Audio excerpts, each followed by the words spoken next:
Hello guys, welcome back to our channel Pariksha E classes. स्वागत है आप सभी का आपके अपने चैनल परीक्षा ई क्लासेस पर। गाइस, DSSB के द्वारा दिल्ली के विभिन्न विभागों में विभिन्न पदों पर लगभग 1979 पदों पर वैकेंसी को लेकर एक एडवर्टाइजमेंट नंबर 3 2026 के नाम से वैकेंसी नोटिस निकाला गया है, जो कि 29 मई 2026 का है। इस एडवर्टाइजमेंट नंबर के अकॉर्डिंग जो आपकी ओपनिंग डेट है एप्लीकेशन फॉर्म की, वो रखी गई है 16 जून 2026 और जो क्लोजिंग डेट है वो रखी गई है 15 जुलाई 2026। एंड इसके रिगार्डिंग एक वीडियो मैं चैनल पर अपलोड कर चुका हूं और अब मैं इस वीडियो में और इस सीरीज के माध्यम से आपको हर एक पोस्ट वाइज जो एलिजिबिलिटी क्राइटेरिया है वो मैं आपको बताने जा रहा हूं। तो आप परीक्षा ई क्लासेस चैनल पे जाइए, वहां पर प्लेलिस्ट आपको एक बनी हुई मिलेगी DSSB नोटिस के नाम से, और वहाँ पर आपको ये सभी वीडियोस जो हैं वो क्रम से आपको देखने को मिल जाएंगी, जिसमें हर एक पोस्ट की अलग अलग जो एलिजिबिलिटी क्राइटेरिया है वो आपको देखने को मिलेगी। ये पोस्ट आपकी रहने वाली है junior scientific assistant crime scene district mobile forensic unit की। फॉरेंसिक साइंस लेबोरेटरी इसका पेरेंट डिपार्टमेंट रहेगा। पोस्ट कोड है 29/26। चलिए बात करते हैं यहाँ पर कितनी हमें वैकेंसीज देखने को मिल रही हैं। तो टोटल नंबर ऑफ वैकेंसीज हैं 46, जिसमें अगर हम ईयर की बात करें तो 21 वैकेंसीज़ हैं। ओबीसी में 12, एससी में 6, एसटी में 3, ईडब्ल्यूएस में 4।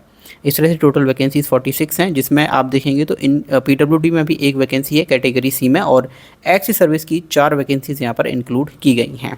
अगर हम बात करें यहाँ पर सबसे important that is educational qualification की, तो 2 तरह की एजुकेशनल क्वालिफिकेशन यहाँ पर मांगी गई हैं, जिसमें पहली आपकी है एसेंशियल एजुकेशनल क्वालिफिकेशन और दूसरी है आपकी डिज़ायरेबल एजुकेशनल क्वालिफिकेशन। सबसे पहले हम बात करते हैं एसेंशियल एजुकेशन क्वालिफिकेशन की। तो यहाँ पर आपसे मांगा गया है master degree in zoology, botany, anthropology, microbiology, chemistry, physics, toxicology, biochemistry, forensic science from a government recognised university और इंस्टीट्यूट। इनमें से किसी एक में आपके पास मास्टर डिग्री होनी चाहिए, तब आप इस पोस्ट के लिए एलिजिबल होंगे। नोट की बात करते हैं तो देखिए, qualifications are relaxable at the discretion of the competent authority. Note number 2 की बात करते हैं तो देखिए, जो भी डायरेक्ट रिक्रूटी रहने वाले हैं उनको अपनी 2 हफ्ते की मैंडेटरी इंडक्शन ट्रेनिंग कंप्लीट करनी होगी, जो भी कॉम्पिटेंट अथॉरिटी के द्वारा प्रोबेशन पीरियड डिसाइड किया जाएगा उसके भीतर। बात करते हैं डिज़ायरेबल एजुकेशनल क्वालिफिकेशन की, तो वो यहाँ पर नील रखी गई है। एक्सपीरियंस की बात करते हैं तो 2 तरह का एक्सपीरियंस है आपका, एसेंशियल और डिज़ायरेबल। तो दोनों ही तरह के जो एक्सपीरियंस हैं वो आपके यहाँ पर नील रखे गए हैं। पे स्केल की बात कर लेते हैं तो आपका जो पे स्केल है वो पे लेवल 5 के अंतर्गत आएगा। 29,200 से 92,300 आपकी सैलरी रहने वाली है।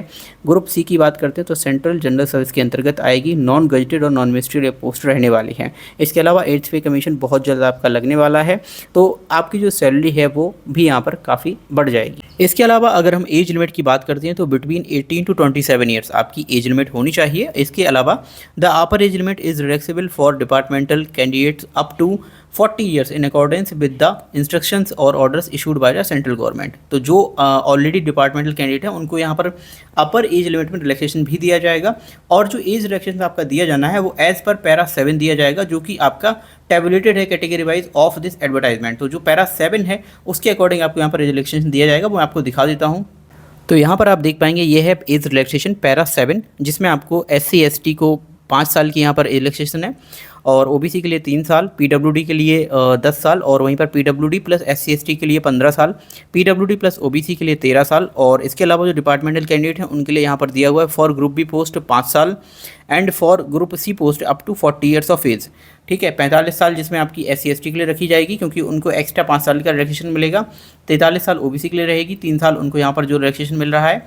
वहीं पर आपकी जो अदर कास्ट हैं, यानी कि जो पीडब्ल्यूडी हैं या फिर आपके SC ST वाले हैं, उनको उस हिसाब से जो रिलैक्सेशन है वो यहाँ पर दिया जाएगा। इसके अलावा for post code 34/26 that is IT assistant grade A, यहाँ पर एज रिलैक्सेशन देखिए इस तरह से होगा कि 40 साल तक आपको दिया जाएगा एज में रिलैक्सेशन। ओबीसी के लिए यहाँ पर हो जाएगा 43 साल तक के लिए, और SC ST के लिए 45 साल तक के लिए। ठीक है, क्योंकि ये फॉर ग्रुप सी पोस्ट है which are in the same line of allied cadre, इसीलिए इसको यहाँ पर भी दिया जा रहा है 40 साल तक एज में रिलैक्सेशन। एक्स सर्विसमैन की बात कर लेते हैं ग्रुप बी एंड सी के लिए, तो यहाँ पर इनको दिया जाएगा military service plus 3 year maximum up to 55 years तक का रिलैक्सेशन। दूसरा यहाँ पर देखिए मेरिटोरियस स्पोर्ट्स पर्सन जो है यहाँ पर ग्रुप सी, उनकी देखिए अप टू 5 ईयर्स का उनको दिया जाएगा, बल्कि 10 ईयर्स दिन मिलेगा SC ST को, 8 साल का मिलेगा ओबीसी को। नेक्स्ट यहाँ देखिए डिसेबल डिफेंस सर्विस पर्सनल है, उनके लिए 45 साल रखी गई है, 50 साल होगी SC ST के लिए, 48 साल होगी ओबीसी के लिए। विंडो जो फिर यहाँ पर जो विडोज़ हैं, डाइवोर्स्ड वुमेन हैं और वुमेन जुडिशली सेपरेटेड है, उनको यहाँ पर अप टू 35 ईयर्स की एज रिलैक्सेशन है। 40 साल हो जाएगी SC/ST के लिए और 38 साल हो जाएगी OBC के लिए। एंड जो कॉन्ट्रेक्चुअल एम्प्लॉयज़ हैं सेम डिपार्टमेंट के, उनको भी यहाँ पर 5 साल का जो मैक्सिमम एज लिमिट में रिलैक्सेशन है वो यहाँ पर वन टाइम के रूप से दिया जाएगा। उसके लिए शर्त होनी चाहिए कि उन्होंने कम से कम 180 दिन तक उस डिपार्टमेंट में काम किया हो। तो आई होप आपको जूनियर साइंटिफिक असिस्टेंट के रिगार्डिंग जो भी educational qualification, age limit, salary और जो भी डिटेल्स हैं वो यहाँ पर समझ आई होंगी। Thank you for watching video. और जो अदर पोस्ट हैं उन सभी के लिए जो वीडियोस हैं वो मैं अलग अलग बना रहा हूँ, और जो प्लेलिस्ट आपको बताई हुई है DSSB नोटिस डाल के मैं बना दूंगा, उसमें जाकर आप यहाँ पर सभी वीडियोज़ को चेकआउट कर सकते हैं उनकी एज क्वालिफिकेशन और उन सभी डिटेल्स के लिए।